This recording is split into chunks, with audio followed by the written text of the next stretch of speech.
A calm black woman is handcuffed in a busy airport, without cause, without warning. What no one knows, she's the Chief Justice of the South Carolina Supreme Court. When power turns blind, justice fights back. But will this moment spark change, or crush everything she's fought for? Watch what happens next.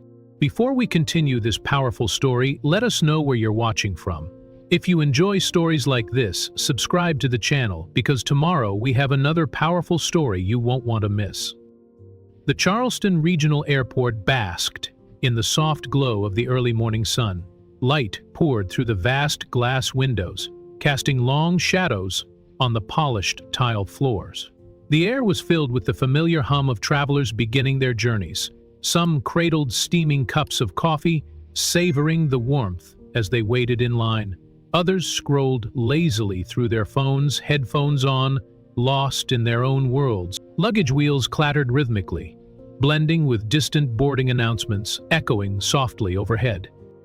In the midst of this everyday scene stood Gloria Hightowwer, 62 years old, embodying a calm dignity that quietly commanded attention. She wore a modest gray blazer paired with comfortable flats, her silver-streaked hair neatly pulled back into a low, tidy bun. There were no ostentatious accessories, no loud colors or flashy designer labels to announce her presence. Yet every step she took spoke volumes. Measured, deliberate, and assured, her posture was straight, her movements smooth, reflecting a life honed by discipline and purpose. In her hands, Gloria held a slim black tablet, scrolling slowly through carefully annotated case notes. The legal briefs she reviewed were for a court reform summit scheduled less than 24 hours away in Washington, D.C. This trip was important, a chance to influence change at the highest levels of the judiciary. But to Gloria, it was simply another day of work, another set of responsibilities to carry with quiet grace. Her face was calm, serene even, with an unreadable expression that masked the fire beneath. Years of experience in courtrooms, chambers, and judicial panels had taught her to hold steady in the eye of any storm. She didn't seek attention, she didn't need it. The aura around her was one of unspoken authority, the kind that arrives not with proclamations, but through the steady accumulation of knowledge, respect, and integrity. Around her, other passengers moved past, unaware.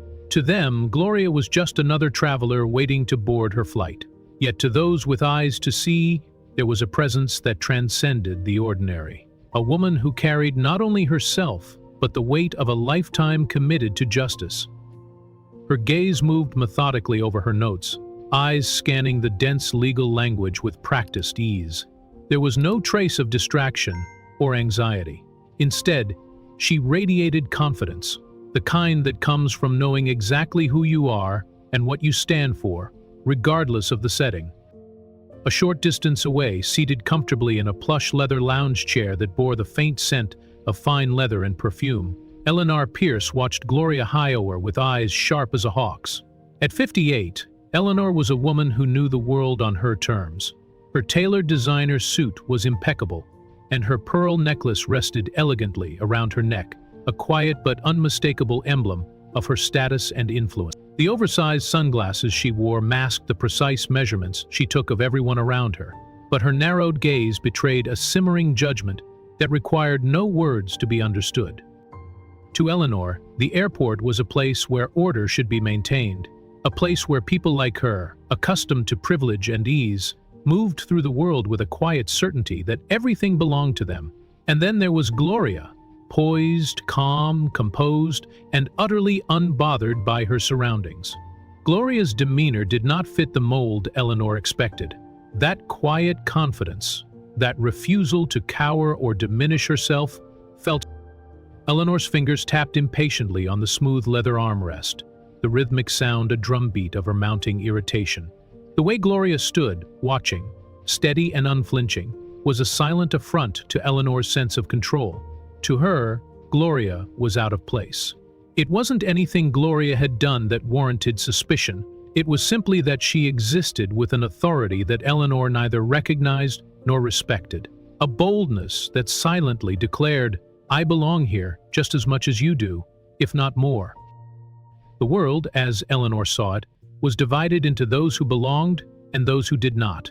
And Gloria was on the wrong side of that invisible line. She refused to look small, refused to apologize for existing.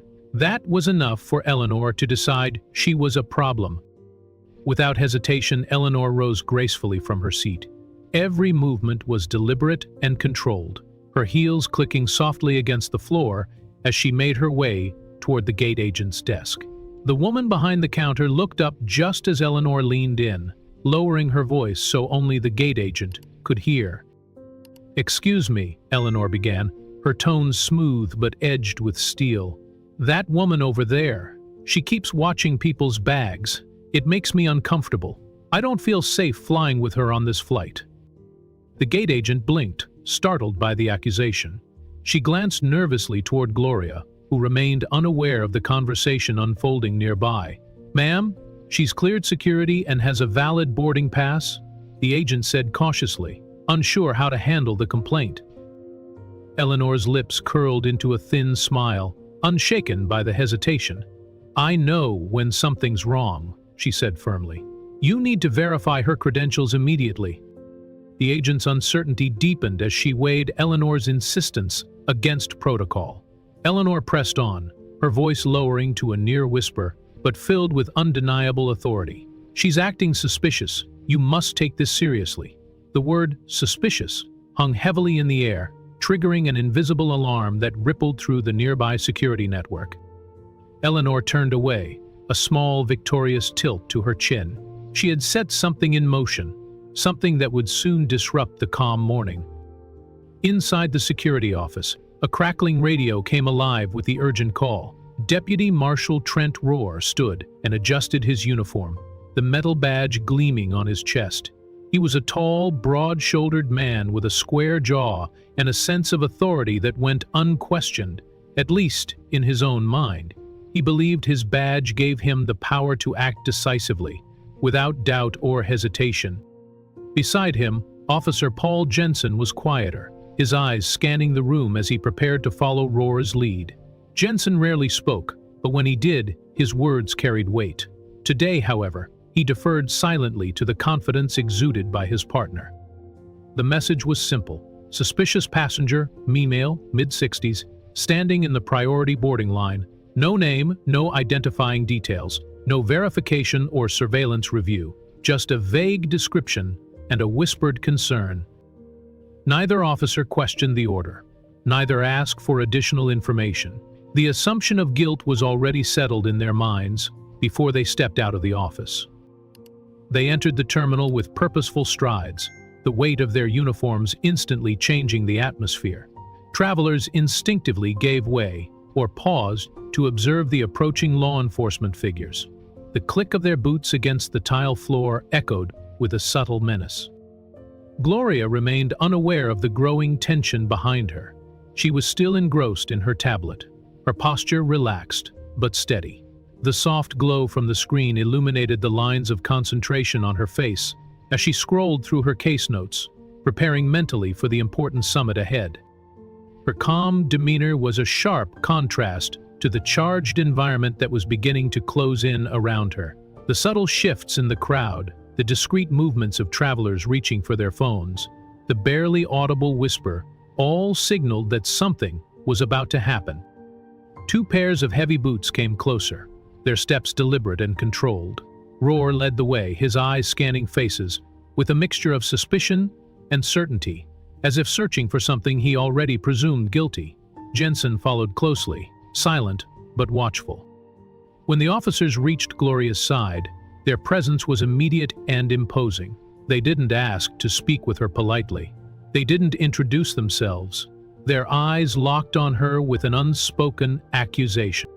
Gloria turned slowly to face them, her expression composed and unreadable. The ordinary morning had vanished. What had been a routine boarding now carried the weight of an impending confrontation. The quiet before the storm had fallen, and neither Gloria nor the officers could predict how far this moment would stretch.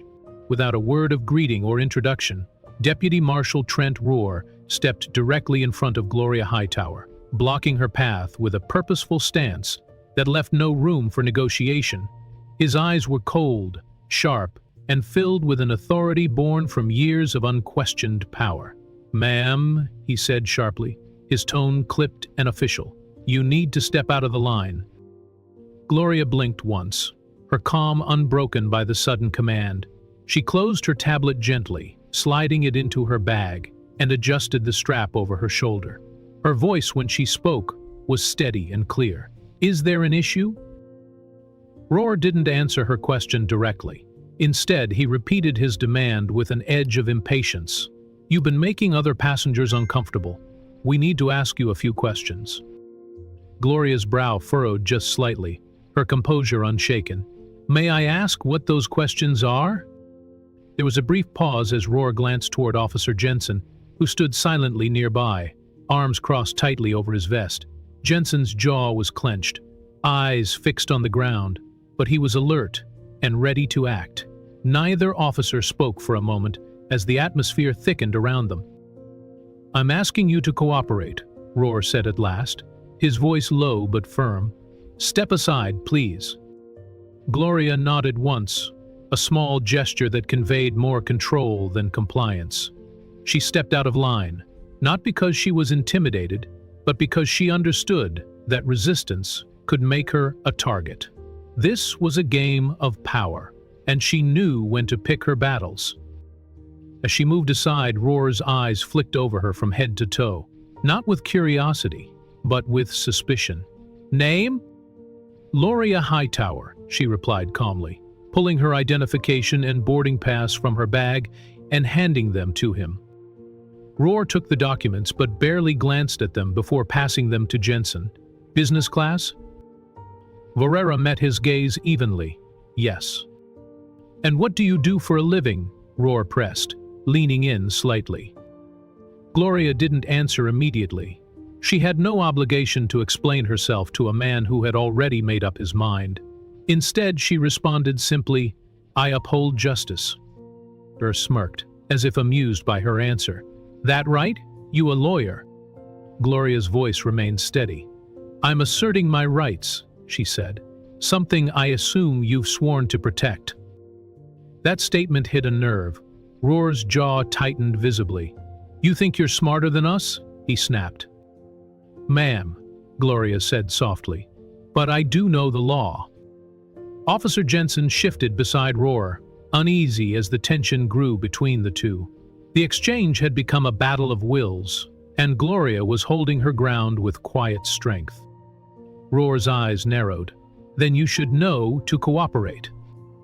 Gloria shook her head, her voice unwavering. "I have cooperated. I stepped out of line and provided my identification." The crowd around them began to notice. Phones quietly emerged, recording the scene. A whisper rippled through the terminal as travelers exchanged glances. The quiet murmur grew into a chorus of hushed conversations and tentative questions. Jensen glanced nervously around, realizing this was no routine encounter. Roar's frustration was mounting. "You don't get to start making demands," Roar said, voice rising slightly. "It's not a demand. It's a lawful request," Gloria corrected, eyes fixed on his. The officers exchanged looks, their confidence shaken. This was not the easy compliance they were used to. The silent crowd watching only added to the pressure. "Look," Jensen said finally, stepping forward with a hesitant tone. "Let's just verify your details and be done with this." "Details are already valid," Gloria replied smoothly. "No surveillance footage has been reviewed. No corroboration has been made. You responded to a complaint without cause." "Do you have a problem with how we do our jobs?" Roar asked, voice edged with hostility. "I have a problem with assumptions made without fact," Gloria said firmly. The air crackled with tension. Travelers began whispering louder. Some held their phones higher, capturing every moment. A woman near the gate whispered to her husband, "This isn't right." Roar stepped closer, his voice dropping into a growl. "If you keep talking like this, we'll have no choice but to detain you." Gloria tilted her head slightly, unimpressed. "For speaking clearly, I am asserting my rights." The officer's irritation boiled over. Roar closed the distance between them, invading Gloria's personal space inches at a time, a tactic designed to intimidate. "You want to play games," he said. "You're in my personal space," Gloria said coolly. "You're obstructing." Roar barked. "Asserting." "No," Gloria corrected. "You're resisting." Jensen's jaw tightened. He could feel the situation unraveling. Roar's breathing changed. His voice rose. "Last chance," Roar growled. "Either cooperate or we detain you for interfering with police activity." "I have not interfered with anything," Gloria replied evenly. "I've followed your instructions. I stepped out of line. I gave you my ID." "You never explained what law you broke," Roar snapped. "We don't have to explain everything to you," Roar said. "You do," Gloria said calmly, "if you want this to be legal." The tension snapped. Roar reached out abruptly, grabbing Gloria's wrist with a harsh grip that shocked those nearby. The contact was rough and unnecessary. Gasps erupted from the crowd. "What are you doing?" someone shouted. Gloria stumbled back half a step, not from fear, but from the force. Her face remained unreadable, jaw clenched tightly. She spoke calmly but firmly. "You're assaulting me." Roar ignored her words, twisting her arm behind her back. The cold metal of handcuffs was produced quickly. The sound of the open cuffs clicking was sharp in the quiet terminal. "Don't resist," Roar hissed. "I am not resisting," Gloria said sharply. Roar snapped the cuffs shut, first on her right wrist, then the left. Her arms were pulled back tighter than necessary, but she remained composed. The crowd's outrage grew louder. Phones recorded the moment from every angle. Passengers leaned over railings, pointing and whispering. Flight attendants paused mid-step, frozen. "Get your hands off her," someone yelled. "It hasn't done anything," another shouted. Gloria didn't yell or struggle. She didn't plead. She stood tall, chin lifted, spine straight. Her eyes locked on Roar as she said only one thing. "This won't end the way you think." Roar said nothing. He yanked her forward and began marching her through the terminal. Jensen followed silently, eyes cast downward. The walk was slow and deliberate. Passengers moved aside, not out of fear, but in outrage. Some whispered to each other, others stared in disbelief. "So put them in handcuffs." "For what?" a man muttered nearby. Gloria walked without resistance, but every step was measured, memorized. She took note of every face, every badge number, every camera angle. She was no longer just a passenger. She was a witness, and she knew how to use it. By the time they reached the restricted hallway leading to the airport's internal precinct, Gloria's wrists were red, the cuffs leaving faint indentations. Roar's grip remained unyielding. He didn't look at her. He was too far in now. The door buzzed open. Inside, the fluorescent lights hummed against sterile white walls. Metal benches were bolted to the floor. A desk officer barely looked up from his keyboard as Roar pushed Gloria through. "Sit down," Roar barked. Gloria glanced at the bench, then at him, and sat calmly, deliberately. Jensen leaned on the wall, arms crossed, still silent. Muttered something to the desk officer and turned back toward Gloria. "You're being booked for obstruction." "On what grounds?" Gloria asked evenly. "You interfered with a security complaint." "There was no complaint, just a woman who didn't like how I looked standing in line." Roar ignored her. Gloria adjusted her sleeves, revealing the red marks left by the cuffs. "You didn't even check my ID before putting your hands on me," she said. "We saw it. You read a name," Roar replied. "You didn't ask who I was." The desk officer blinked. "Full name?" he asked without looking. "Gloria Hightowwer," she said. "Date of birth?" "Occupation?" She met his eyes. "I am Chief Justice Gloria Hightowwer, South Carolina Supreme Court." Silence fell over the room. Inside the sterile precinct room, Gloria Hightowwer sat calmly on a cold metal bench. The surface was hard and unforgiving, but she made no effort to show discomfort. Her wrists bore the faint but unmistakable red marks left by the handcuffs, subtle bruises and indentations that would linger as quiet reminders of the morning's ordeal. The harsh hum of fluorescent lights buzzed overhead, blending with the low murmurs of officers moving about their duties. Gloria folded her hands neatly in her lap, her posture upright and unyielding. She was the picture of composure, a serene center amid the quiet storm unfolding around her. Her eyes moved slowly over the room, silently noting every detail. The position of the cameras, the badges and uniforms of the officers, the faces of the staff busying themselves with paperwork. Deputy Marshal Trent Rohr and Officer Paul Jensen stood nearby, their expressions tight with tension. The earlier confidence they had exuded seemed to have dimmed, replaced by a creeping unease as the reality of the situation began to set in. Neither man looked Gloria in the eye, both avoiding her calm gaze, as if the gravity of their actions unsettled them more than they cared to admit. Gloria broke the silence first, her voice steady and clear, each word measured with precision. "I would like my supervisor present before any further question," she said, her tone polite but firm. "And I request legal representation." Roran glanced briefly toward Jensen, a flicker of doubt crossing his face. But he said nothing. The desk officer, a younger man who had been quietly typing at a keyboard, looked up and nodded toward Gloria. "Noted, ma'am," he said softly. "We're still processing your basic information."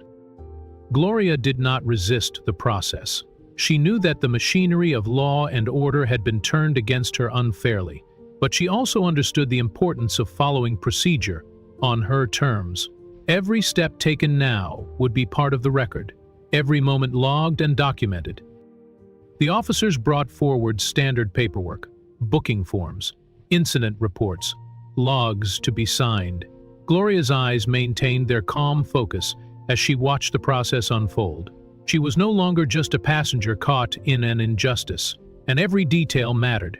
Her presence filled the room with a quiet authority that could not be ignored. When the desk officer reached the portion of the form asking for occupation, Gloria looked up without hesitation. Her voice was clear and unwavering as she stated, "I am Chief Justice Gloria Hightowwer of the South Carolina Supreme Court." The impact of those words hit the room like a sudden gust of wind. A heavy silence fell, punctuated only by the faint tapping of keys and the shuffling of papers. The officers and clerks froze mid-action, the full weight of their mistake dawning on them. Orr's hand paused mid-motion, the pen trembling slightly above the form. Jensen's eyes widened in disbelief, and he shifted uneasily against the wall. The young clerk who had been typing ceased all movement, his fingers hovering uncertainly over the keyboard. The room was still, as if everyone was collectively holding their breath. The magnitude of the moment settled like a thick fog. They had handcuffed a sitting Chief Justice, a woman whose very position represented the highest authority in the state's judicial system. Rohr's mouth opened, then closed, as if searching for words that refused to come. Jensen bowed his head slightly, a gesture unspoken yet laden with recognition of the gravity they now faced. Gloria sat quietly, her calm unaffected. She did not gloat or demand apology. Instead, her silence spoke volumes, a steady, unwavering assertion of her dignity and the seriousness of the injustice. Minutes passed like hours. The weight of the revelation pressed down on the precinct like a heavy stone, settling deeper with every second. Suddenly, the precinct door opened with quiet authority, and 4 federal marshals entered, dressed in crisp black suits, badges shining under the fluorescent light. Their presence commanded respect without a word. The lead marshal, a man in his 50s with a stern expression and eyes sharp as a hawk's, stepped forward and bowed slightly, in a gesture of respect. "Chief Justice Hightowwer," he said solemnly, "we are here to assume jurisdiction and initiate pure judicial breach protocols." Her and Jensen instinctively stepped back, their earlier bravado replaced by a growing sense of dread. The weight of the federal agent's authority was unmistakable. The lead marshal addressed the officers. "You are ordered to surrender your badges, weapons, and identification immediately. You are relieved of duty pending federal investigation." There was no hesitation. Rohr's hands shook faintly as he unclipped his weapon and set it carefully on the desk, followed by his badge and ID card. Jensen mirrored his partner's movements, his face pale and tightly controlled. The marshals nodded to the desk officer and began the methodical process of securing the precinct. This marked the beginning of a full federal inquiry, one that promised accountability at the highest level. With the federal marshals now in command, the precinct's atmosphere shifted sharply. The air, once thick with tension and uncertainty, was replaced by a quiet professionalism and methodical order. Gloria rose from the metal bench, moving with deliberate calm, every step measured and dignified. She turned to the lead marshal. "I want all evidence relating to my detainment collected, catalogued, and preserved. The handcuffs, video footage, audio recordings, radio communications, and officer logs. Everything must be secured with no redactions. This incident must be fully transparent." The marshal nodded sharply and signaled his team to begin the process of gathering and preserving all materials. The contrast between this careful operation and the earlier careless assumptions by the officers was stark and telling. Gloria rolled back the sleeve of her blazer, revealing the faint red marks around her wrists. She held her arms steady as an evidence technician photographed the bruises under proper lighting, ensuring every detail was recorded for the official report. Outside the precinct, the low murmur of reporters and camera crews grew louder by the minute. Flashing lights and microphones awaited news of the incident, hungry for the unfolding story. The public's gaze was beginning to focus, ready to dissect and debate what had happened. Inside, Gloria sat again with quiet determination. Her eyes were steady and unwavering. She was no longer just a passenger unjustly detained. She was a symbol, a quiet but powerful reminder of dignity, resilience, and the ongoing fight for justice in a system too often blind to those it is meant to protect. The weight of the moment pressed down on all who remain, but Gloria did not waver. Her lifetime of confronting injustice in courtrooms and chambers had prepared her for this moment. The glare of public scrutiny and institutional reckoning was harsh, but she met it with the same unflinching resolve she had shown throughout her career. The media storm outside was inevitable. Cameras and reporters would swarm. Headlines would flash across screens. But Gloria's focus was unshaken. She was determined to ensure that this event would not be an isolated incident. It would be a catalyst for change. As the precinct doors closed behind her, shutting out the noise of the world outside, Gloria's resolve only strengthened. This was not the end. It was just the beginning. A teenager's smartphone quietly recorded the scene unfolding at the Charleston Regional Airport, capturing every moment of the incident with stark clarity. From the soft morning light filtering through the glass panels to the steady, calm Gloria Hightowwer standing in the boarding line, engrossed in her tablet. The footage applied a silent film. Then, without warning, two officers, their steps deliberate, religious with authority. The video showed the initial demand for Gloria to step out of line, the way she calmly asked for clarification, and how she refused to explain beyond asserting her rights. It captured the mounting frustration of the officers, the rough grab on her wrist, and finally the metallic click of handcuffs locking behind her back. Throughout it all, Gloria's face remained steady, her eyes unwavering. Once uploaded, the video quickly went viral.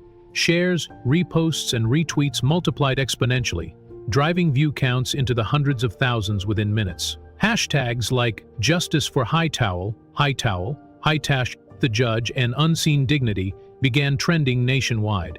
The footage's raw power lay in its undeniable truth. A calm, composed black woman of authority was being treated like a threat, without cause or justification. News outlets seized the moment immediately. Breaking news banners cut into programming, reporting the unfolding story live. Anchors described the incident, setting the stage for deeper analysis.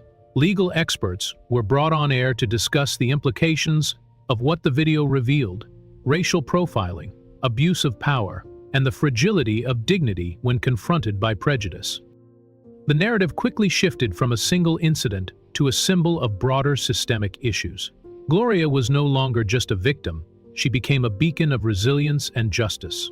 The story struck a chord across social media and traditional news alike, resonating with millions who saw in her experience a reflection of long-standing racial and institutional inequities.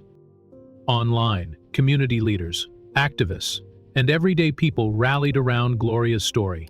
Hashtags turned into calls for accountability and reform. Discussion boards, Twitter threads, and Facebook groups buzzed with debate and outrage. The video became a catalyst, sparking protests, petitions, and demands for change nationwide. People shared their own experiences of discrimination and profiling. Lawyers dissected the officer's actions, pointing to violations of law and procedure. The image of Gloria standing resolute, cuffed but unbowed, became an icon, a powerful challenge to the status quo. Back at the airport, the atmosphere shifted dramatically. What had been a place of quiet transit turned into a center of crisis management. Airport leadership convened urgent meetings to address the viral fallout. Executives, legal advisors, and security chiefs gathered behind closed doors, trying to contain the escalating scandal. A flurry of internal reviews was immediately launched. The airport's legal team moved swiftly to secure and preserve every piece of communication related to the incident. Emails, radio logs, security footage, and staff reports. Nothing was left to chance. Gate agents and other personnel who had been involved were asked to provide detailed written statements, recounting their observations and decisions. The gate agent who had hesitated before acting on Eleanor Pierce's complaint was summoned for questioning. She spoke of the pressure she felt and her uncertainty in handling the situation. Some staff members expressed regret. Others defended their actions as following policy under stress. The atmosphere among airport employees was tense. Many felt caught in the crossfire of a story spiraling beyond their control. Beyond the airport walls, the story took on a life of its own. Local and national officials found themselves forced to respond. Politicians issued statements calling for thorough investigations. Civil rights organizations demanded accountability. Community groups organized meetings to discuss the wider implications. The public outrage was palpable. Digital campaigns urging justice flooded social media. Activists coordinated protests and petition drives, drawing thousands of supporters. The incident became a flashpoint in the ongoing conversation about systemic racism, police misconduct, and the urgent need for reform in public security protocols. Commentators and legal analysts linked Gloria's experience to countless others who had suffered similar indignities. Stories emerged of people stopped, questioned, and detained on the basis of race or unfounded suspicion. The airport incident was no longer isolated. It was emblematic of a wide-swear and deep-rooted problem. Airport officials promised swift changes, policy overhauls, staff retraining, and increased oversight. But the damage was done. The Charleston Regional Airport had become a symbol both of failure and of a turning point in the fight against institutional bias. News cycles nationwide ran extensive coverage. Editorials condemned the officer's actions. Legislators cited the incident in calls for stronger protections against racial profiling. The story reverberated far beyond the initial viral clip, becoming a catalyst for dialogue and demand for justice. As the public reckoning gained momentum, the name of Eleanor Pierce rapidly surfaced as a focal point in the unfolding drama. Social media sleuths and everyday viewers alike began piecing together her identity, combing through clips, photographs, and eyewitness accounts. Images circulated widely.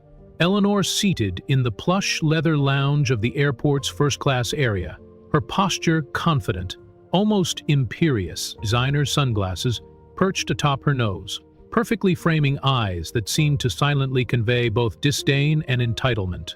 Her pearl necklace gleamed under the soft lighting, a quiet but unmistakable emblem of her wealth and status. In one widely shared clip, she lifted a glass of champagne with effortless grace, oblivious to the storm she had set in motion. The juxtaposition was stark. Here was Eleanor, the privileged passenger wrapped in luxury and entitlement, identified as the instigator of the false complaint that ignited the entire incident. Social media users rapidly uncovered her social media profiles, corporate affiliations, and charitable involvements. Each new detail amplified the public's sense of outrage. This was not just a woman expressing discomfort. This was a figure of social power weaponizing her privilege to unfairly target a black woman who held immense authority and dignity. As the backlash intensified, nonprofits and corporate boards with which Eleanor was associated moved quickly to distance themselves. Press releases announced her removal from boards of directors, the suspension of charitable partnerships, and the freezing of upcoming speaking engagements. Industry insiders revealed that Eleanor's influence, once solid and respected, was crumbling. The rapid unraveling of her public reputation underscored the powerful ripple effects of the incident. News outlets weighed in as well, conducting investigative pieces into Eleanor's background, her role in the incident, and the broader implications of her actions. Commentators debated how a single whispered complaint, grounded in bias and unchecked privilege, could lead to a cascade of injustice, impacting a Chief Justice of the state's highest court. The media framed Eleanor's behavior as emblematic of systemic problems, how personal prejudice can fuel institutional failures, and how societal privilege can perpetuate discrimination. The public outcry extended beyond social media and newsrooms. Community groups organized virtual town halls and grassroots protests, demanding accountability not just from the officers involved but also from those who instigate such abuses of power. Online petitions, calling for Eleanor to face civil and possibly criminal liability, gathered tens of thousands of signatures within days. Within the airport, the atmosphere remained charged. Staff moved with heightened awareness, conscious that their actions were under an intense spotlight. Internal affairs investigators conducted exhaustive interviews, revisiting every moment, every decision. The gate agent who had hesitated before accepting Eleanor's complaint faced pointed questioning, exploring her decision-making process and the pressures she experienced. The airport's legal counsel worked overtime to prepare for inevitable inquiries and possible lawsuits. Despite the swirling storm, Gloria remained a figure of quiet strength and unshakable resolve. Her composed demeanor and measured responses during interviews and statements only deepened public admiration. She was no longer seen solely as a victim. She had become a beacon for those demanding justice and reform. Her story crystallized a movement, a call to dismantle systemic bias and to reform protocols that too often allow assumptions to override human dignity and legal protection. The viral video itself transcended its initial form. It was no longer just a moment frozen in time or a piece of shocking footage shared online. It had become a catalyst for widespread awareness and activism, exposing the fragility of dignity when confronted by unchecked prejudice and institutional failure. It reminded millions that justice must be constant, not conditional, that power demands accountability, and that no one, regardless of status or skin color, should be presumed guilty without cause. And at the center of this growing movement stood Gloria Hightowwer, calm, resolute, and unwavering. Her presence was a powerful testament to the ongoing struggle for equality and respect in America. She showed the world that dignity is not defined by circumstance or assault, but by the strength to stand firm in the face of injustice. Her journey from a quiet morning in an airport terminal to the center of national debate symbolized the broader fight for civil rights, a fight that remains as urgent and necessary as ever. The story of the woman who was cuffed not for what she did, but who she was, echoed through newsrooms, social feeds, and courtrooms alike. In this moment, Gloria was more than a judge.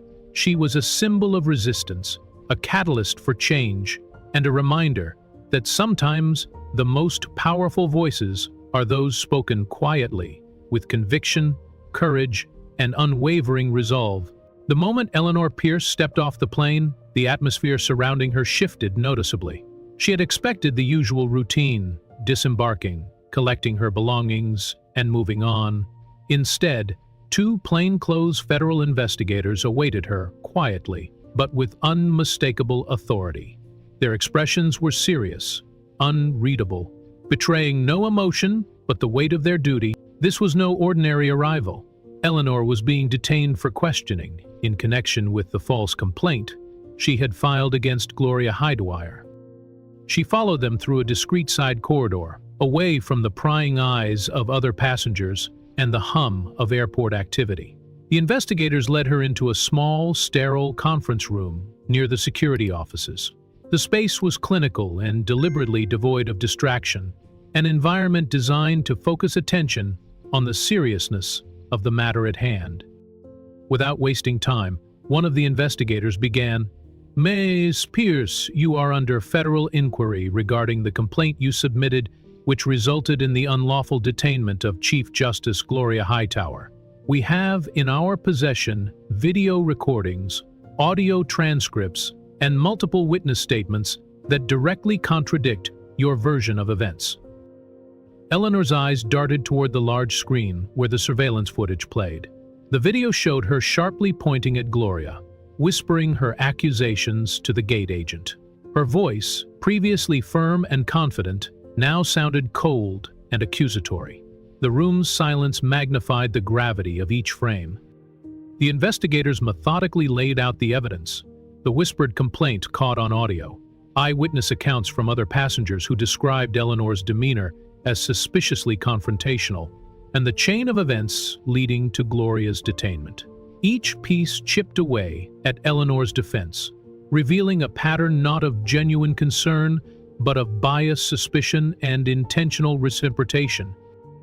As the evidence mounted, Eleanor's confident facade began to crack. The severity of the situation dawned on her. This was no casual inquiry, but a serious federal investigation, with potential criminal implications. The tables had turned. The power she once wielded through privilege was now subject to the impartial eye of justice. As the federal inquiry into Eleanor Pierce's actions deepened, the consequences for her grew increasingly severe and unmistakable.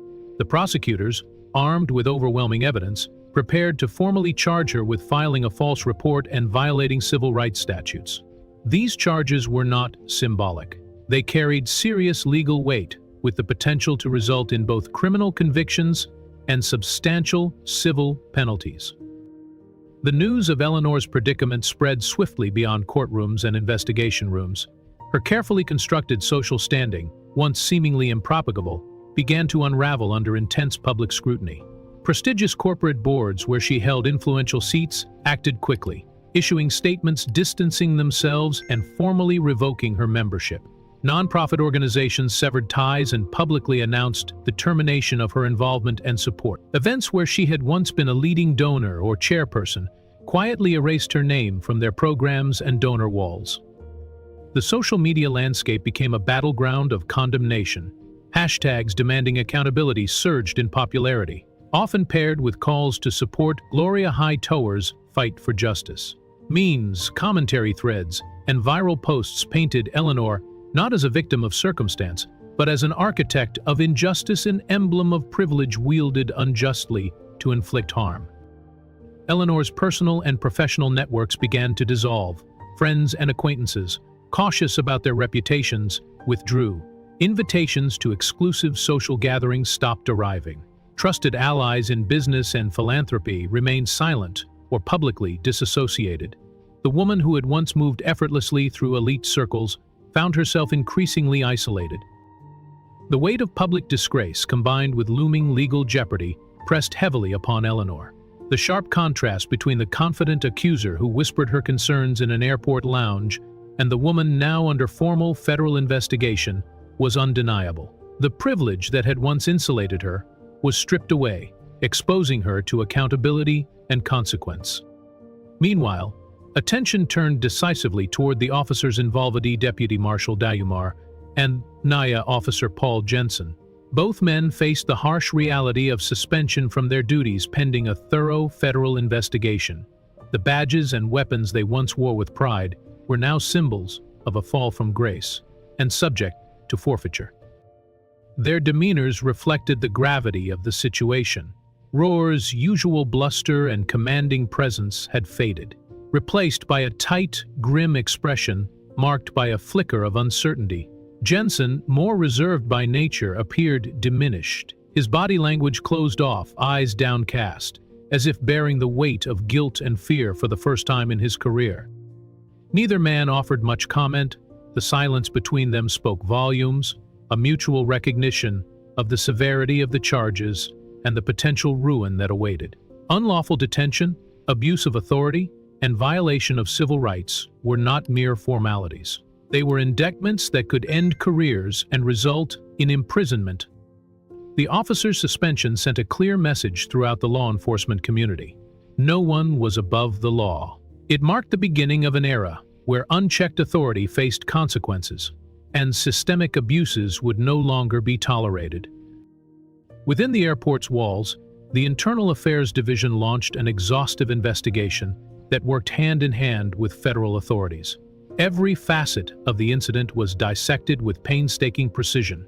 Surveillance footage was reviewed frame by frame, searching for inconsistencies, procedural violations, and moments of misconduct. Radio transmissions were meticulously analyzed to assess the accuracy and appropriateness of officer communications during the incident. The investigation revealed a troubling systemic failure rather than isolated mistakes by individuals. It became clear that assumptions and biases, left unchecked by adequate oversight or accountability measures, could rapidly escalate into egregious violations of civil rights. Critical breakdowns were identified in the airport's complaint handling protocols. The decision to respond with such force, based on a single passenger's subjective and uncorroborated complaint, violated established principles of verification and due process. Internal policies on assessing passenger concerns were found to lack clear safeguards against misuse, allowing personal prejudice to dictate official action unchecked. As these systemic weaknesses came to light, calls for institutional reform intensified.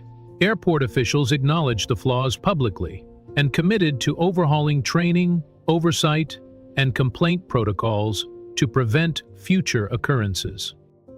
Amid this intense scrutiny, Gloria Hightowwer stood as a pillar of quiet strength. Although physically marked by the handcuffs and emotionally burdened by the experience, her resolve never wavered. She remained cooperative and composed throughout interviews and documentation sessions, providing clear and detailed accounts of the incident. Gloria's focus was unwaveringly on the bigger picture. This was not merely about seeking justice for herself, but about catalyzing systemic reform that would protect countless others from similar injustice. She understood that real change required more than headlines and outrage. It required methodical work, legal rigor, and sustained advocacy. She declined numerous requests for interviews and public statements, eschewing personal spotlight, in favor of allowing the facts and the law to carry the case forward. To Gloria, the fight was never about personal acclaim. It was about ensuring dignity and rights were upheld universally. Her dignified silence and steadfastness inspired many who followed the case closely. Activists, legal professionals, and everyday citizens saw in her an example of resilience and grace under pressure. Her story became a catalyst for broader movements demanding accountability, transparency, and reform in law enforcement and public security. The incident transcended its immediate circumstances, becoming a powerful symbol in ongoing national conversations about race, power, and justice. Gloria's experience reminded a country that dignity cannot be assumed, that power demands responsibility, and that justice is a continuous struggle requiring courage and perseverance. The morning light barely filtered through the grand windows of the federal courthouse as an electric tension hummed quietly through the halls. Months of anticipation culminated on this day, when justice was set to be tested in a trial that had captivated the nation. Reporters jostled for the best vantage points, setting up cameras and microphones with a practiced urgency. Journalists with notebooks in hand whispered among themselves, their voices hushed but urgent, Lawyers in crisp suits reviewed notes, making final preparations while casting frequent glances toward the courtroom doors. Among the crowd gathered in the public gallery were community activists, legal scholars, and everyday citizens who had followed Gloria Hightowers' ordeal with keen interest. Each person bore a sense of solemn purpose. This was not just a trial, but a potential turning point for civil rights and accountability. The air was thick with the weight of history. The courtroom itself was a cavern of polished mahogany and sober stone, its walls lined with portraits of judges long past, silent witnesses to the pursuit of justice. The jury box stood empty but ready, the jurors themselves carrying the tremendous responsibility of determining truth and consequence. The judge's bench, towering and austere, seemed to command a respectful hush from all who entered. Gloria Hightowwer entered quietly, exuding a calm that belied the magnitude of the moment. Her dark navy suit was unadorned but impeccably tailored, and her silver-streaked hair was pulled back in a simple bun. There was no fanfare as she made her way to the witness stand, no grand entrance, only the steady, deliberate pace of someone who had faced adversities and stood firm. Her face was composed, her eyes reflecting a deep reservoir of resilience earned over decades. When she raised her right hand and placed it on the Bible, the courtroom seemed to collectively hold its breath. The judge's voice broke the silence as he administered the oath. "Do you solemnly swear to tell the truth, the whole truth, and nothing but the jury?"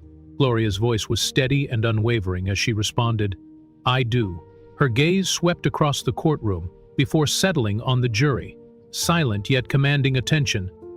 The prosecutor began gently, inviting Gloria to recount the events of that day. Her voice was measured, walking the courtroom through the moments at the Charleston airport, the quiet wait in line at Gate 4B, the officers' sudden approach, their cold dismissal of her identity, and the shocking moment of her detention and handcuffing. She described each step with painstaking detail, not as a victim pleading for sympathy, but as a witness laying bare a violation of rights. There was no drama in her tone, only the weight of truth. The jurors leaned in, the gravity of her testimony sinking in as the layers of injustice unfolded. It became clear that this was more than an isolated incident. It was a microcosm of systemic failure. The courtroom was silent, but for Gloria's voice, steady, clear, and unyielding.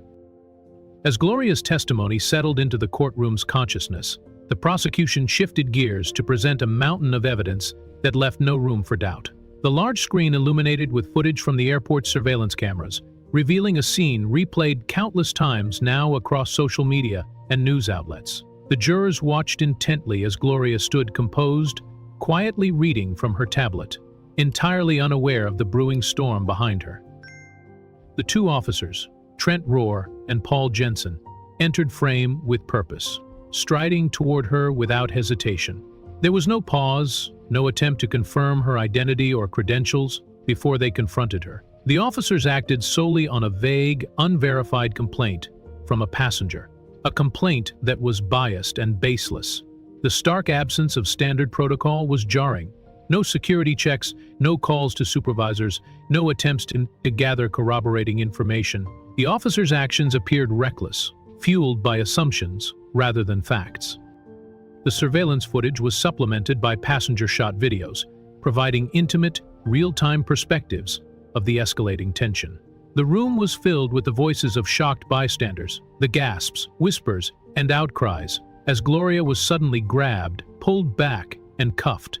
The videos captured the faces of travelers leaning out from behind pillow, phones raised to record moments that would soon ignite a national conversation about justice and racial profiling.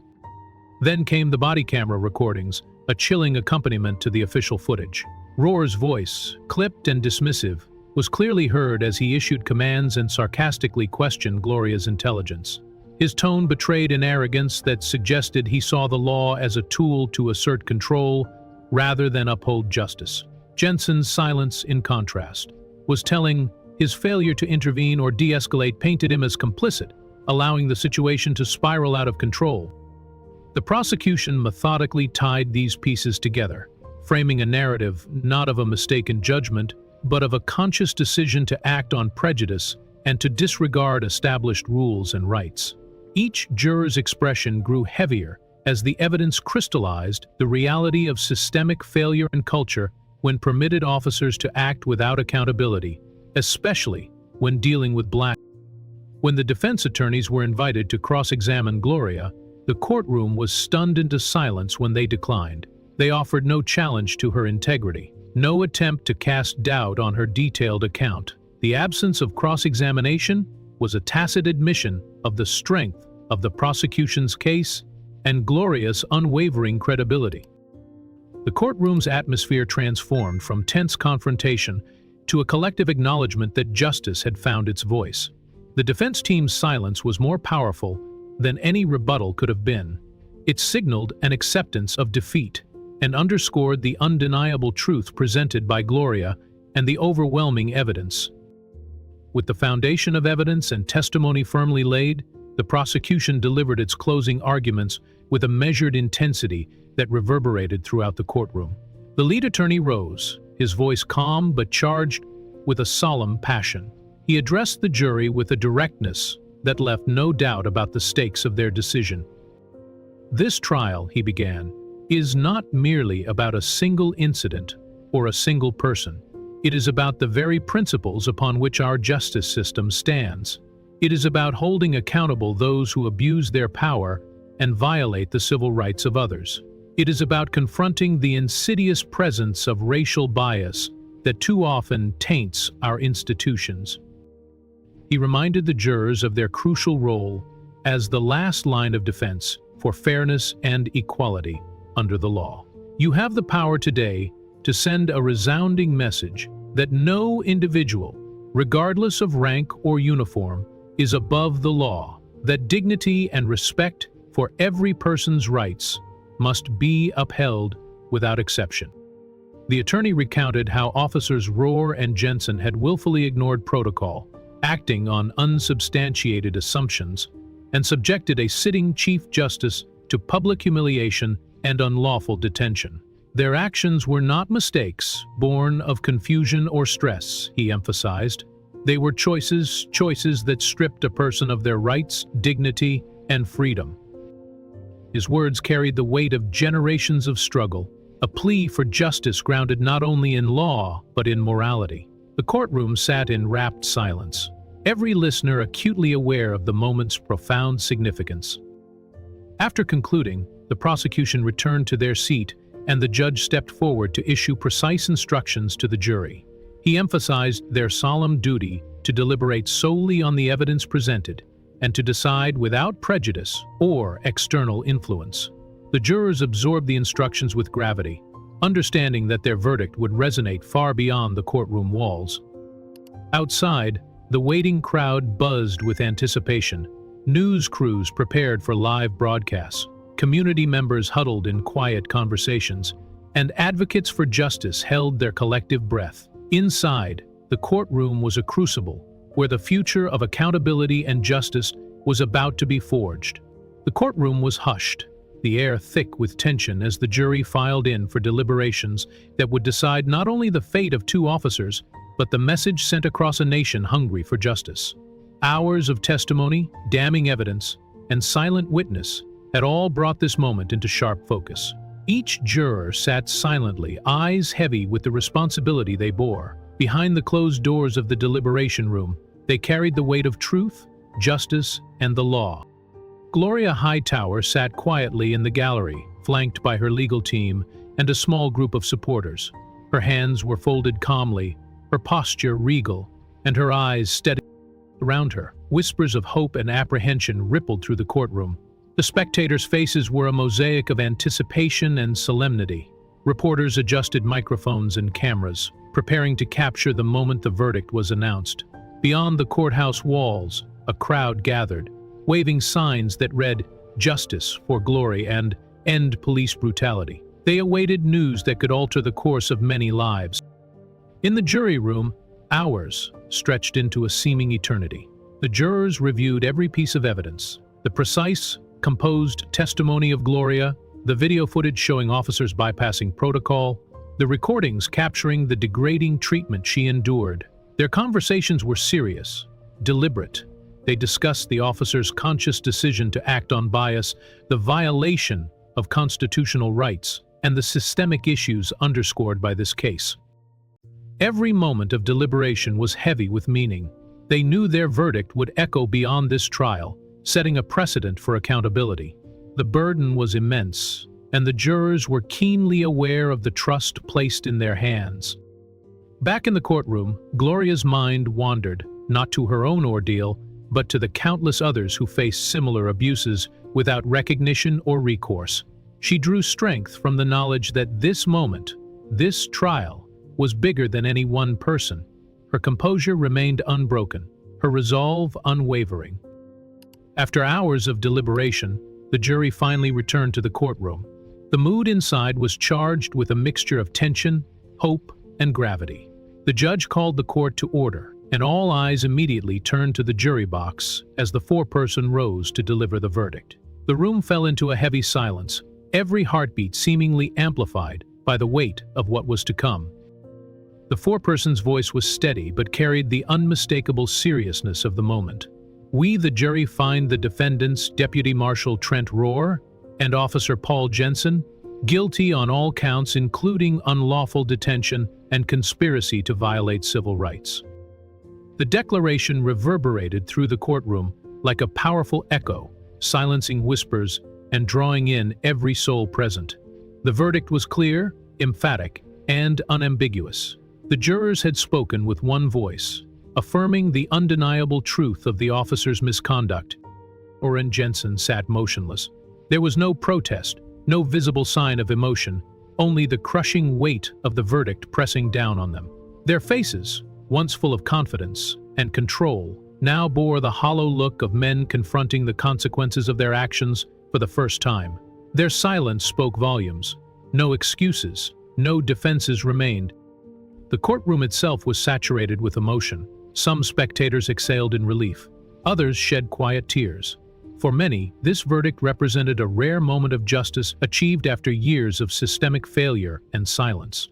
The magnitude of the decision was felt deeply by all, as if the scales of justice had been balanced after a long and arduous struggle.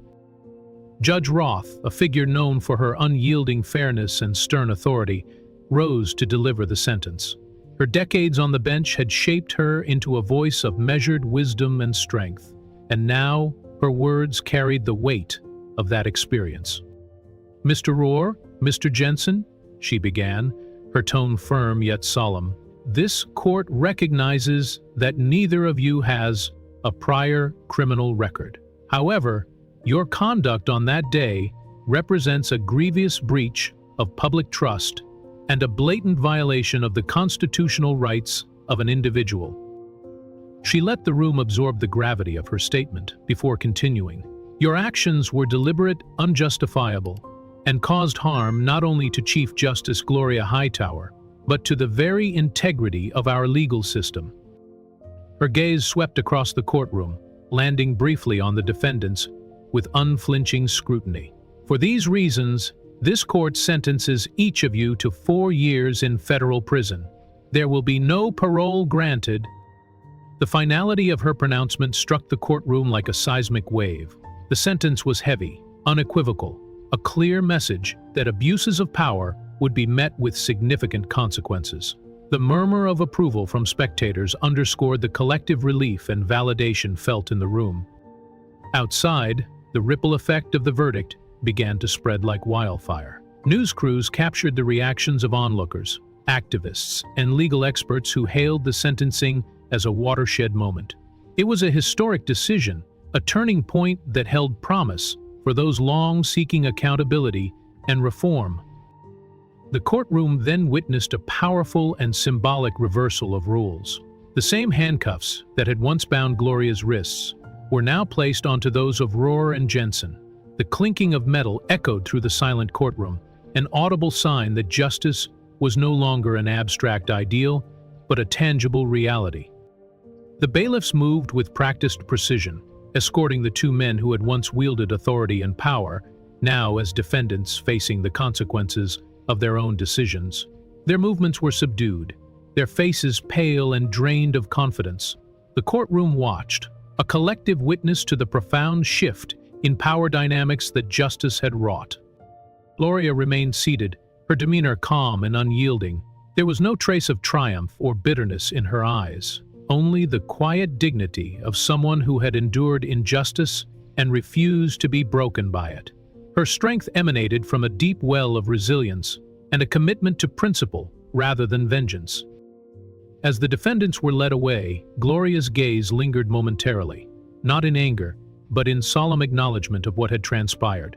This was a victory not just for her, but for the countless others who had suffered similar indignities without recourse. It was a testament to the power of courage and perseverance in the face of systemic failure. Outside the courthouse, the news of the verdict and sentencing exploded across social and traditional media. Headlines blazed on screens nationwide, telling the story of a sitting Chief Justice wrongfully detained and the officers held accountable. Social media platforms surged with expressions of support and solidarity. Hashtags like Justice for Glory, Accountability Now, and End Police Bias trending globally. Protests and vigils erupted spontaneously outside the courthouse steps. Crowds gathered, waving signs demanding systemic reform, chanting calls for justice and equality. The verdict had galvanized a movement long engaged in challenging racial profiling and abuse of authority. Gloria's story became a beacon, a symbol of hope and a catalyst for change.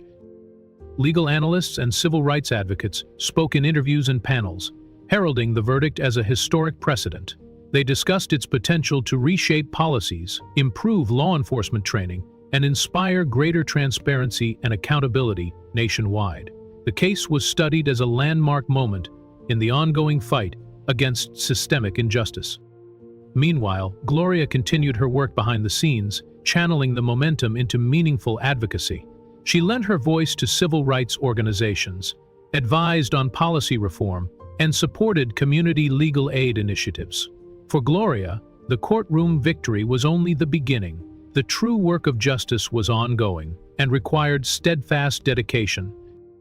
This landmark sentencing underscored a fundamental truth: no badge, no uniform, no position of authority grants immunity from the rule of law. Justice, when pursued with courage, clarity, and unwavering patience, can pierce even the most entrenched systems of power.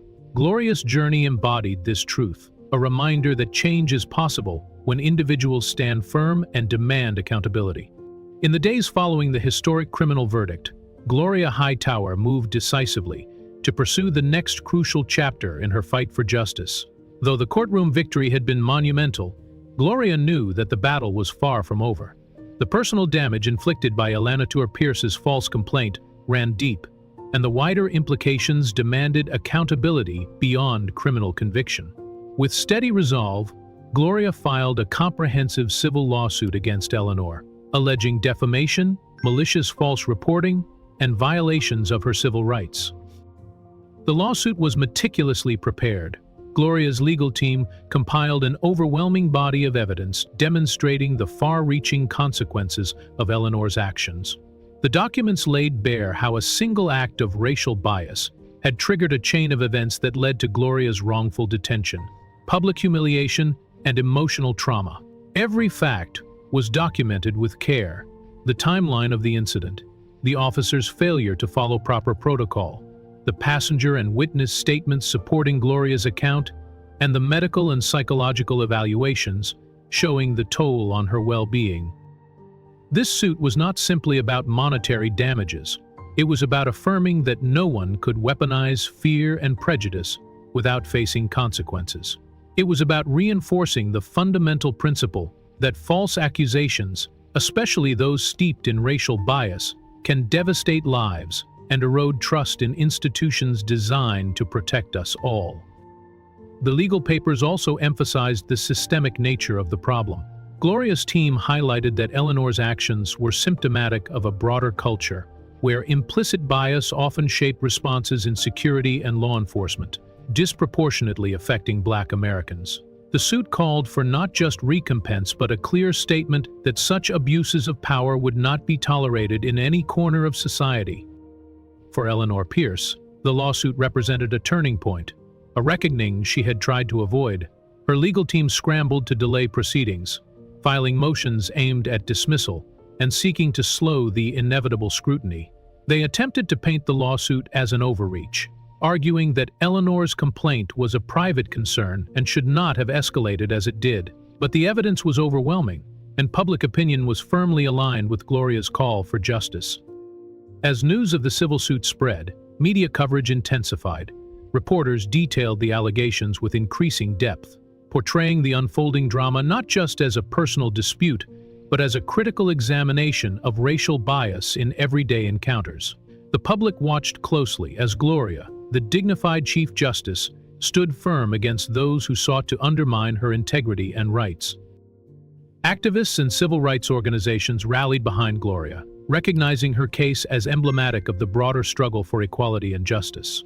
They mobilized social media campaigns, issued public statements, and organized forums to raise awareness about the dangers of false accusations rooted in prejudice. The story resonated far beyond the courtroom, sparking vital conversations about how society defines threat and how biases influence decisions with life-altering consequences. Meanwhile, Eleanor found herself increasingly isolated. The same social circles and professional networks that once embraced her began to question her character and judgment. The spotlight was relentless, and with it came demands for accountability, not just legal, but moral and social. Eleanor's attempts to maintain privacy and minimize damage were thwarted by a growing public insistence that she answer for her role in this injustice. Despite the pressure and scrutiny, Gloria remained composed. She understood the emotional toll of the civil battle, but was driven by a vision greater than personal recompense.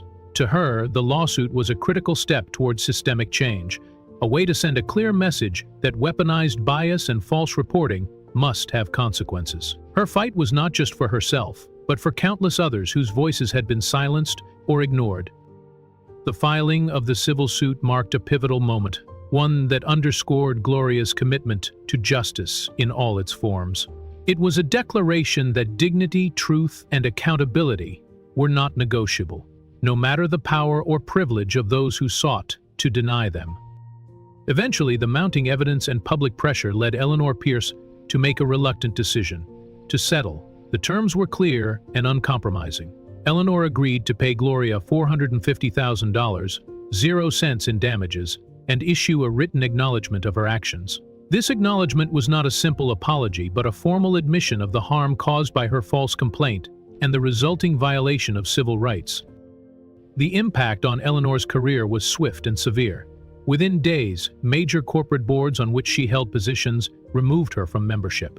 Nonprofit organizations quietly ended partnerships, distancing themselves to protect their reputations. Invitations to exclusive social events ceased, and her name began to disappear from public donor lists and community recognition programs.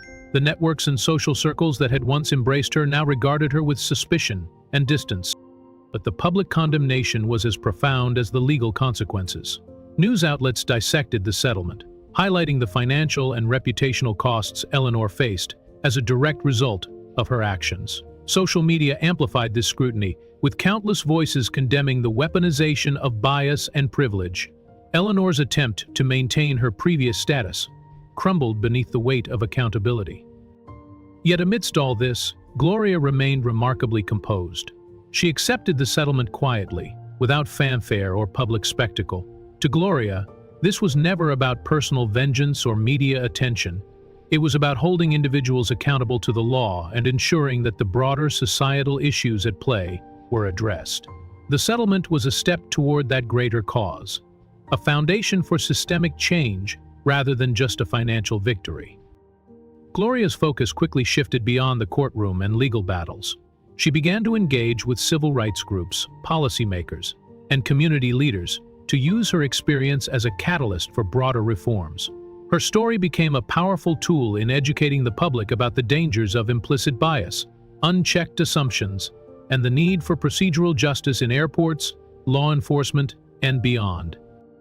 Her measured and resolute approach inspired many. She spoke at community centers and legal symposiums, not as a victim, but as a mentor and advocate. Gloria emphasized the importance of steady, informed resistance, and the power of persistence in creating lasting change. Her story sparked conversations in diverse forms, from city council meetings to national conferences, about how to dismantle systemic discrimination and build trust between law enforcement and community. As Gloria's case captured the public imagination, it became a benchmark for discussions on racial profiling and police accountability nationwide. Media outlets frequently referenced the story, using it to illustrate the real human consequences of biased policing and the urgent need for reforms. Legal analysts cited it in articles and panel discussions, emphasizing its role in shaping emerging policies around law enforcement conduct and civil rights protections. Community leaders and advocacy groups amplified the conversation. They held forums and workshops addressing implicit bias, procedural justice, and the importance of verifying facts before acting on suspicion. Gloria's experience was a central example in these dialogues, serving both as a warning and as an inspiration. The case also catalyzed renewed calls for mandatory training on racial sensitivity and de-escalation techniques for airport security and law enforcement officers. Legislators proposed bills aimed at strengthening oversight and accountability mechanisms to prevent similar incidents from occurring in the future. Gloria was invited to consult on some of these initiatives, lending her voice and expertise to ensure that policy changes reflected lived realities. Public awareness surged as educational campaigns emerged around the country, focusing on the dangers of snap judgments and systemic prejudice. Airports and transportation hubs began reviewing their complaint and security procedures, implementing clearer guidelines to protect passenger rights while ensuring safety. Gloria remained at the heart of this movement, not as a public figure seeking recognition, but as a steadfast advocate committed to the long-term organization.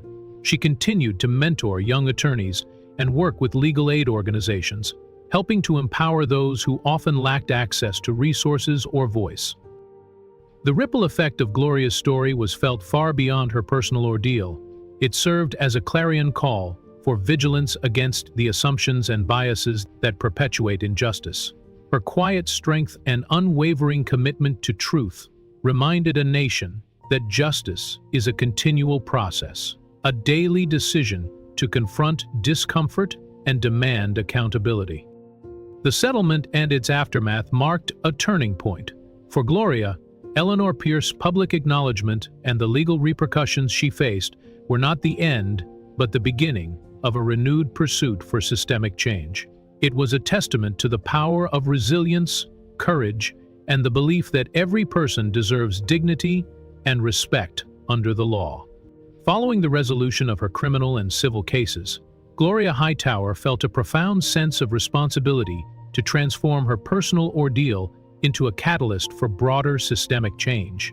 The injustice she had faced was deeply personal, but also painfully familiar to many others who lacked her status or resources. Determined to make a difference beyond her own experience, Gloria began to lay the groundwork for what would become Justice Forward, a pioneering legal aid network dedicated to advocating for individuals unlawfully detained, racially profiled, or denied their civil rights. The concept was born from years of legal insight combined with first-hand experience. Gloria reached out to a wide network of civil rights lawyers, community activists, and social justice advocates who shared her vision for a legal aid system that prioritized not only defense, but also education and prevention.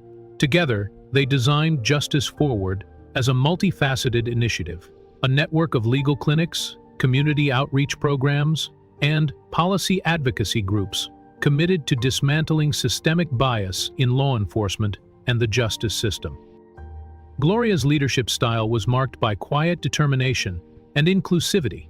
She believed that true progress required listening as much as speaking, and she sought to build a coalition that valued the voices of those directly impacted by injustice. The early meetings were collaborative, filled with passionate discussion about strategy, resource allocation, and the best ways to empower communities. Justice Forward was intended not just as a service provider, but as a movement. Its mission extended beyond legal battles to include public education, raising awareness about constitutional rights, and advocating for systemic reforms. Gloria insisted that every client's dignity be upheld and that every case be approached with empathy and respect. The legal aid network structure was carefully planned to reach cities with histories of racial profiling and police misconduct. Offices would serve as safe havens where people could access legal support, know their rights, and find a community of advocates ready to stand with them. Gloria's vision was ambitious, but grounded. Funding was a major concern in the early days, but Gloria's credibility as a Chief Justice and the powerful narrative of her own case helped attract supporters.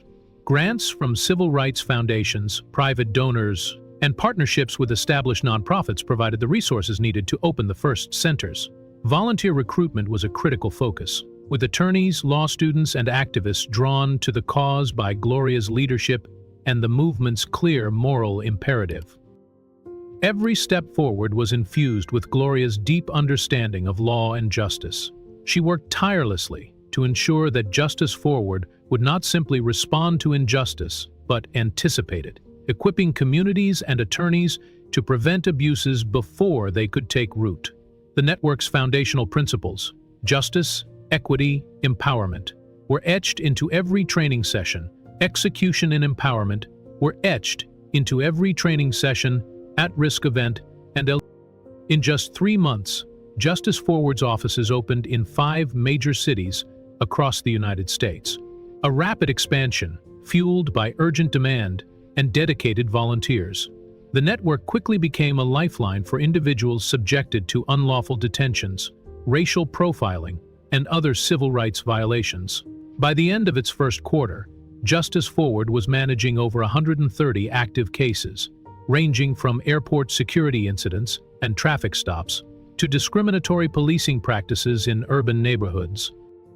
Gloria remained actively involved in the network's growth. She personally visited each office during its early stages, meeting with staff, volunteers, and clients. Her presence inspired confidence and underscored the network's commitment to justice rooted in experience and principle. Gloria emphasized to her teams the importance of approaching every case with both legal precision and human empathy, reminding them that behind each file was a real person whose dignity and freedom were at stake. Training programs for volunteer attorneys became a cornerstone of Justice Forward's success.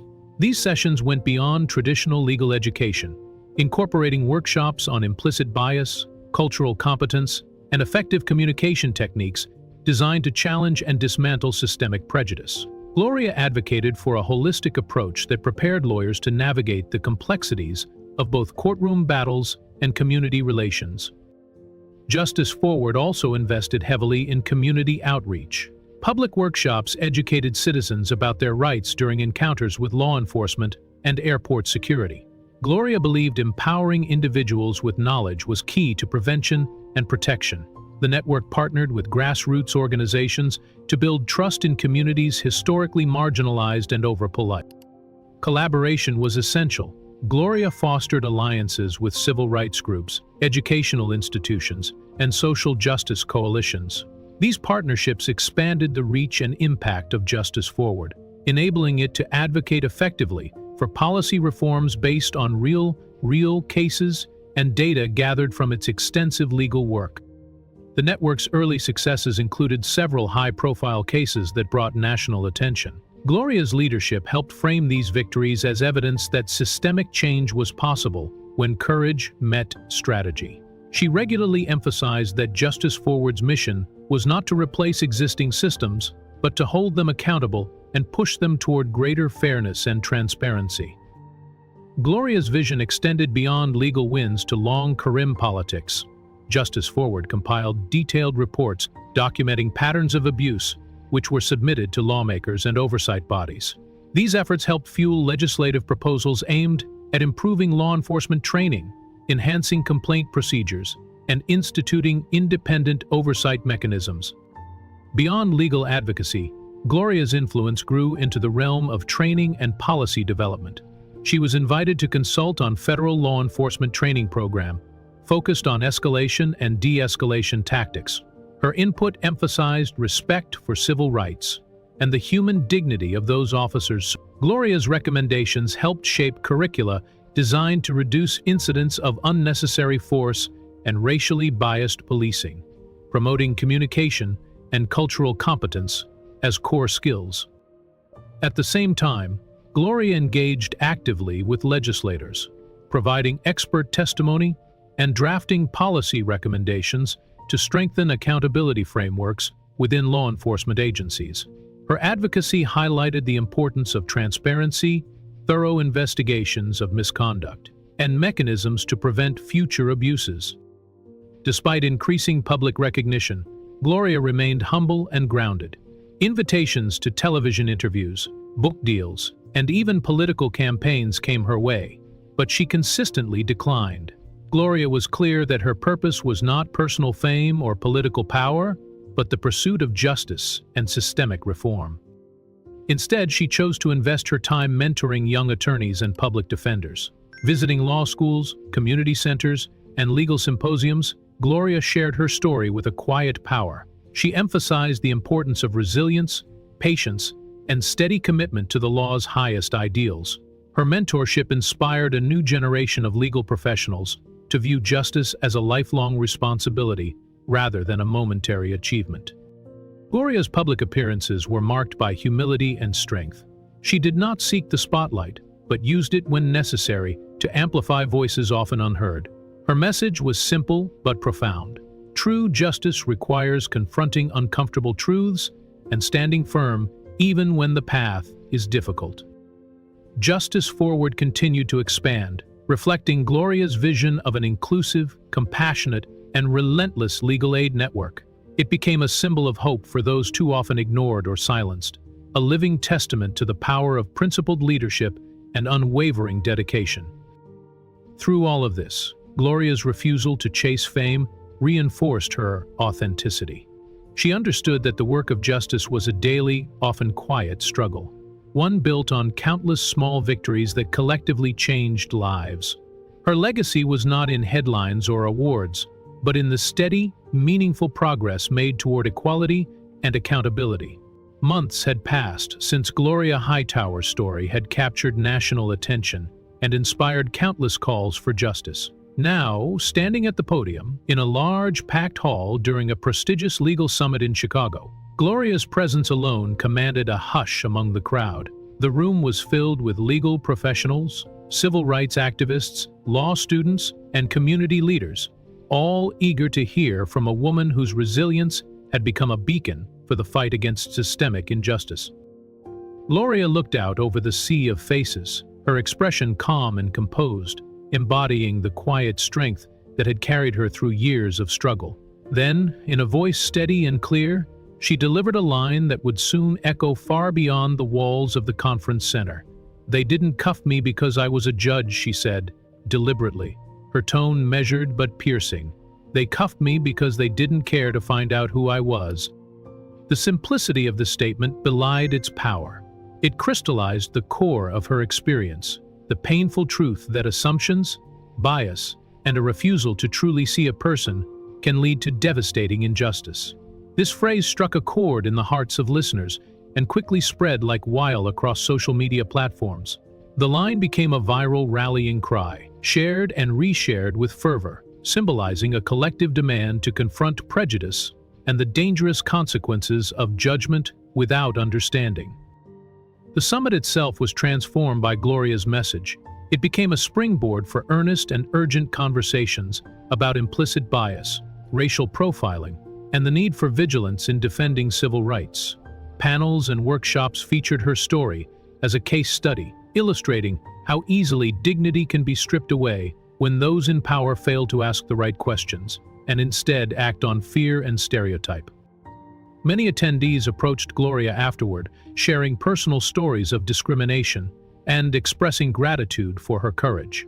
Her words gave voice to experiences that were often silenced or dismissed. She urged everyone to remember that justice is not a single act, but a continuous commitment, a direction rather than a destination, requiring persistence, empathy, and unwavering courage.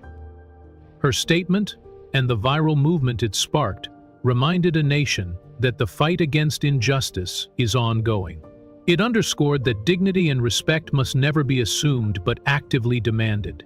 Gloria's message, delivered with quiet authority, was a beacon of hope and a call to action. After the summit, Gloria returned to her daily work with renewed purpose, but without seeking further public attention. She continued to lead justice forward. The legal aid network she had founded to support those facing discrimination and unlawful treatment. Her commitment was steady and focused, embodying what she described as steady resistance, the ongoing, unglamorous work necessary to create meaningful change. Gloria's days were filled with mentoring young attorneys, advising policymakers, and providing guidance to communities often overlooked by traditional legal systems. She maintained a low public profile, declining invitations for television interviews, book deals, and political office, explaining simply that her mission was not fame or personal advancement, but true justice.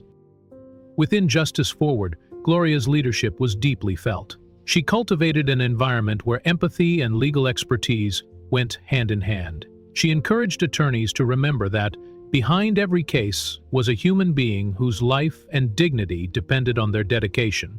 Her mentorship shaped a new generation of advocates who viewed justice as a lifelong, patient pursuit rather than a momentary achievement.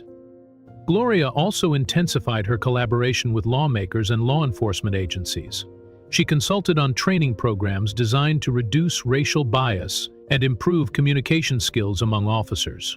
Her input helped develop modules emphasizing cultural competence, de-escalation tactics, and respect for civil rights, aiming to prevent incidents like hers from recurring. Her advocacy extended to policy reform as well. Gloria testified before legislative committees, contributed to drafting laws enhancing transparency and accountability in policing, and worked with civil rights organizations to push for systemic changes. Her voice carried weight precisely because it was grounded in real experience and unwavering principle. Though public attention on her case waned, Gloria's influence quietly grew. She remained connected to the communities Justice Forward served, attending local meetings, listening to concerns, and celebrating victories. For her, justice was built not on fleeting headlines but on consistent, day-to-day efforts that ensured dignity and fairness for all. As the years quietly unfolded after the whirlwind of trials, media storms, and legal battles, Gloria Hightowers' story settled into something far greater than the sum of those moments. It became a living legacy, not defined by headlines or fleeting attention, but by the enduring power of steady, principled resistance. Gloria often reflected on the path that had brought her here, understanding deeply that the ordeal she endured was not an isolated incident, but a reflection of systemic issues still very much alive in society. Her experience had ignited a movement, but it was not a movement of loud protests or dramatic declarations alone. It was a movement rooted in the daily, often unseen efforts of countless individuals who refused to accept injustice as inevitable. Gloria recognized that true justice demands vigilance, a willingness to confront uncomfortable truths, to challenge ingrained biases, and to speak up even when it feels risky or isolating. "You are never too old to stand up," she reminded audiences at community forums and legal symposiums. "Never too invisible to matter." These words, simple yet profound, captured her philosophy. Gloria believed that courage did not always roar. Sometimes it was the quiet voice at day's end saying, "I will try again tomorrow." For her, justice was a marathon, not a sprint, and an unshakable commitment to fairness. Her story inspired many who had felt overlooked or silenced. She became a symbol for those whose voices had been drowned out by prejudice and power. Through Justice Forward and her ongoing advocacy, Gloria worked to amplify these voices, helping individuals navigate the complexities of a legal system that often seemed stacked against them. She emphasized that dignity is not a privilege granted by others, but a right that must be claimed and defended. The video recounting Gloria's journey closed with a direct, heartfelt call to viewers. A call to action wrapped in hope. Use your voice. Be patient, but persistent. Never underestimate the power of steady resistance. It was a reminder that change rarely comes overnight, but through countless small acts of bravery and integrity that ripple outward to The closing visuals faded into the logo of Justice Forward, accompanied by contact information and invitations to join or support the cause. This was more than an ending. It was an open door for those ready to walk forward together toward a fairer, more just future. It signaled that the story was not over, but continuing in courtrooms, community centers, and everyday conversations where the fight for justice unfold. Gloria's legacy, then, was not one of fame or spectacle, but of meaningful, lasting impact. It was measured in the lives transformed by Justice Forward's work, the policies changed through tireless advocacy, and the hope kindled in communities long denied their rightful place. Her journey stood as a testament to the fact that justice is not reserved for the loudest voices or the youngest warriors, but for anyone brave enough to stand firm, demanded dignity, and refuse to be silent. Through her calm resolve, mentorship, and leadership, Gloria showed that the quiet power of steadfastness could shift institutions and change narratives. She taught that while the system may often resist change, the steady pressure of truth and courage eventually wears down even the most entrenched barriers. And so, as the final scene of the video faded to black, it left viewers with more than just a story. It left a challenge: to be patient in the face of setbacks, to speak up in moments of injustice, and to remember that every voice matters, even those whispered softly in the corridors of power. The legacy of Gloria Hightowwer was one of hope, resilience, and the enduring belief that justice is not a distant ideal, but a daily choice, a path that anyone, at any time, can choose to walk.